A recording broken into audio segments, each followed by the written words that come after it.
की रक्षा के लिए, चाहे हमारी जितनी मर्जी छोटी बच्ची है, चाहे हमारी बहनें हैं, हमारी माएँ हैं, उन सबको हम आगे करें। हर हर हर हर।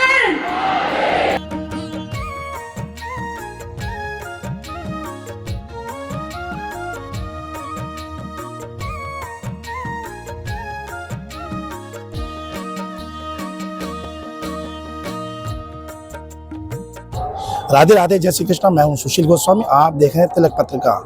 प्रयागराज की पावन धरा पर त्रिवेणी संगम में नहाने के लिए करोड़ों लोग आए हैं। अगर आज तक की बात करें तो 11.5 करोड़ लोग अब तक डुबकी लगा चुके हैं। उत्तर प्रदेश सरकार का अनुमान है 45 करोड़ से अधिक लोग आएंगे और इसमें देश विदेश के लोग बड़ी आस्था के साथ यहाँ पर पहुँच रहे हैं। हर जगह आप साधु संतों के अखाड़ों में देखेंगे अनेकों अनेक धार्मिक अनुष्ठान हो रहे हैं। कहीं पर सत्संग हो रहा है तो कहीं पर भजन कीर्तन हवन आदि हो रहे हैं। तो आज इस सनातन को लेकर एक देवकीनंदन ठाकुर जी के पंडाल में एक विशिष्ट आयोजन हुआ, जहां तमाम साधु महात्मा साध्वी पहुंची। तो उन्हीं के बीच में फिल्म अभिनेत्री इश्का जी भी वहां पर पहुंची है। आइए उनसे जाने सनातन को लेकर क्या उनकी धारणाएं और क्या कुछ कहना चाहते हैं। तिलक पत्रिका में बहुत बहुत स्वागत है जी। आज हमारी सबसे विशेष मांग यही थी कि हमें सनातन बोर्ड चाहिए, क्योंकि सनातन बोर्ड हमें अपने हिंदुओं को सारे राइट्स दिला सकता है। जितने भी हमारे मठ मंदिर हैं उनके यहाँ पे अराउंड 4 लाख करोड़ एक साल में जुटता है। जब हम देखते हैं उज्जैन का हुआ तो उसमें सिर्फ 300 करोड़ लगाए गए और हम उसके लिए कितना खुश हुए उज्जैन कॉरिडोर में। आप सोचिए जब 4 लाख करोड़ हमें हमारे पास वापस मिलेंगे तो हम कितने गुरुकुल बना सकते हैं, कितनी गौशालाओं को सेव कर सकते हैं। हर सनातनी जब परेशान होता है तो उसको ललचाया जाता है। उसके धर्म परिवर्तन के लिए सारे के सारे पॉलिटिशियंस आते हैं, बाकी धर्मों के लोग आते हैं, लालच देते हैं। आई थिंक अगर जब हमारे पास वो सारा का सारा पैसा होगा तो हम इधर उधर नहीं भटकेंगे। हम मांग ही ऐसी रखेंगे कि सनातन धर्म का जो प्रचार करें हम उसी को वोट दें या अपने सनातन धर्म से जुड़े रहेंगे। इसका जी, अगर सनातन की बात करें तो आप किस नज़रिए से देखते हैं? क्यों आप पहले फिल्म अभिनेत्री रहीं और सनातन की ओर आपका जो झुकाव, आपका जो एकदम परिवर्तन, उसको आप अपने अंदर झांकने के बाद किस तरह से देखते हैं और कैसे ये परिवर्तन आया? जी, ये सबसे ज़्यादा देखिए, मैं हमेशा से अगर स्पिरिचुअलिटी से बात करूँ तो मैं हमेशा से ही जुड़ी रही थी।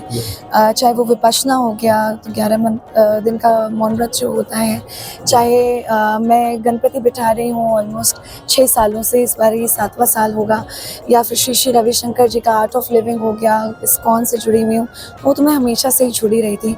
लेकिन मुझे लगता है कि हमारे पास जो एनर्जी है उस एनर्जी को हम सही दिशा में लगाएं। और नॉट जस्ट मी, मेरे को लगता है मैं तो एक बहुत ही साधारण सा साधन हूँ।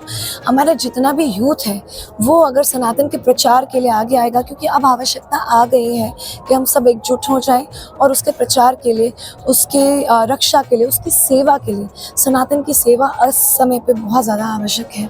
आपने यूथ की बात की है तो आप मानती हैं कि कहीं ना कहीं यूथ अपने सनातन से भटक रहा है, वेस्टर्न कल्चर की ओर ज़्यादा प्रभावित हो रहा है?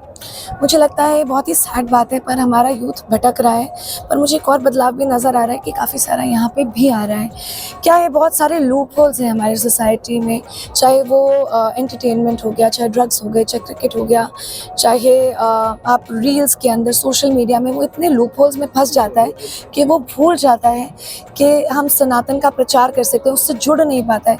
हमारा एजुकेशन सिस्टम इतना करप्ट है कि हम बड़े सारे लूप होल्स हैं हमारे कॉन्स्टिट्यूशन के अंदर जो हमारे को अलग करते जा रहे हैं हमारे धर्म से। वो कॉन्स्टिट्यूशनल लूप होल्स को हटाना, इन लूप होल्स को हटाना बहुत ज़्यादा आवश्यक है। मंच पर आपको भी स्थान मिला और आपको बोलने का मौका मिला और आपने महिलाओं की बात को बड़ी मजबूती के साथ उठाया। तो क्या मानती है महिलाओं के जैसे लफ्ज़ आते हैं, आपने मुद्दा उठाया, उनके परिधान को लेकर उठाया, उनकी सोच को, और घर से बाहर निकलने के लिए आपने तलवार तक उठाने की बात कही? जी, मुझे लगा कि जैसे योगी जी हैं, उनके एक हाथ में माला और एक हाथ में भाला है, वैसे मुझे लगता है कि हर सनातनी देवी के हाथ में, एक हाथ में सनातन का प्रचार होना चाहिए और एक हाथ में तलवार होनी चाहिए। देखिए, हम अपनी रक्षा खुद ही करनी पड़ेगी हमारे को, और ये सेल्फ डिफेंस की बात कर रही हूँ मैं, लेट्स बी वेरी क्लियर। और मुझे ये लगता है कि जितनी भी हमारी सनातन बहनें हैं, हम रियलिटी शोज़ के लिए नहीं बने। हम जितनी भी सनातन बहनें हैं, हम आपके मनोरंजन के लिए नहीं बने। हम जितनी भी सनातन बहनें हैं, छोटे छोटे कपड़े नाच गाने के लिए नहीं बने। हम बने हैं, सनातन बहनों का एक्चुअली में विषय होना चाहिए सनातन का प्रचार, सत्ता के अंदर आना, सही सही उनको सशक्तिकरण करना और धर्म के लिए काम करना। जिस मंच से आप ये बात कर रही थी, उसी मंच पे आपके ठीक बराबर में मथुरा की सांसद स्नेह तारका हेमा मालिनी भी बैठी हुई थी जी। और वो भी को मनोरंजन के लिए शो करती हैं चारों तरफ। जी, ये हमारे लिए बहुत सौभाग्य की बात है कि इस मंच पे इतने बड़े बड़े गुरुजन थे, जगत गुरु थे, हेमा मालिनी जैसी एक प्रसिद्ध और एक ऐसा उनका हमने देखा है कितने टाइम तक उनका शासन रहा है, जिनमें उन्होंने कितने सारे बदलाव लेकर आई हैं। तो जब वो अगर किसी चीज़ की पीड़ा दिखाती हैं तो मुझे लगता है कि देखिए कितना सत्य है, सब वो पीड़ा फील कर पा रहे हैं, हम भी कर पा रहे हैं, वो भी कर पा रहे हैं। तो अब मुझे लगता है बदलाव का समय आ चुका है, पर वो बदलाव तब आएगा जब हम बदलेंगे। हम उन चीज़ों को लाइक ना करें, उन चीज़ों को शेयर ना करें। जब कोई सनातन की बात करते हैं हम स्क्रॉल अप कर देते हैं, तो ये थोड़ा सा परेशानी है। सनातन धर्म की एक अपनी अलग मर्यादा, एक सीमा है और सनातन धर्म में जो महिलाओं का जो दर्जा दिया गया वो घर के एक संचालन में एज ए होम मिनिस्टर के रूप में दिया गया है। लेकिन आज देख रहे हैं कि सनातन में जो साधु सन्यासी के रूप में भी महिलाएं आ रही हैं। अभी ममता कुलकर्णी जी ने महामंडलेश्वर की उपाधि ली है, आप इसको किस नज़रिए से देखते हैं? देखिए, ममता कुलकर्णी जी ने वो महामंडलेश्वर बनी है। मुझे लगता है कि मैं बहुत ही साधारण इंसान हूँ, मैं उसके ऊपर कोई कमेंट नहीं कर सकती। जब इतने बड़े लोगों ने कुछ सोचा है या इतने धर्मगुरु हैं ऑलरेडी कुंभ में, वो उसके बारे में चर्चा करें या वो उसको वैल्यूएट करें, वो ज़्यादा बेहतर है। ये बात होम मिनिस्ट्री की, मुझे लगता है कि विमेन हमेशा से मल्टी फैसेटेड रही हैं, तो क्योंकि हम बायोलॉजिकली ही ऐसे हैं, तो होम मिनिस्ट्री में तो अच्छे काम करती हैं, पर मुझे लगता है अब असली होम मिनिस्ट्री भी वो संभालें, क्योंकि ये जो देश है वो हमारा घर ही है। अब उनको थोड़ा और आगे आना चाहिए, हर जगह सत्ता में, हर जगह जहाँ पे भी, चाहे वो गुरुओं की बात हो, चाहे वो साधुओं की बात हो, चाहे वो सिर्फ सनातनियों की बात हो, चाहे किसी सत्ता की बात हो, मुझे लगता है औरतों को हर कैटेगरी में, हर जॉनर में आगे आना चाहिए। आप कब आई कुंभ में?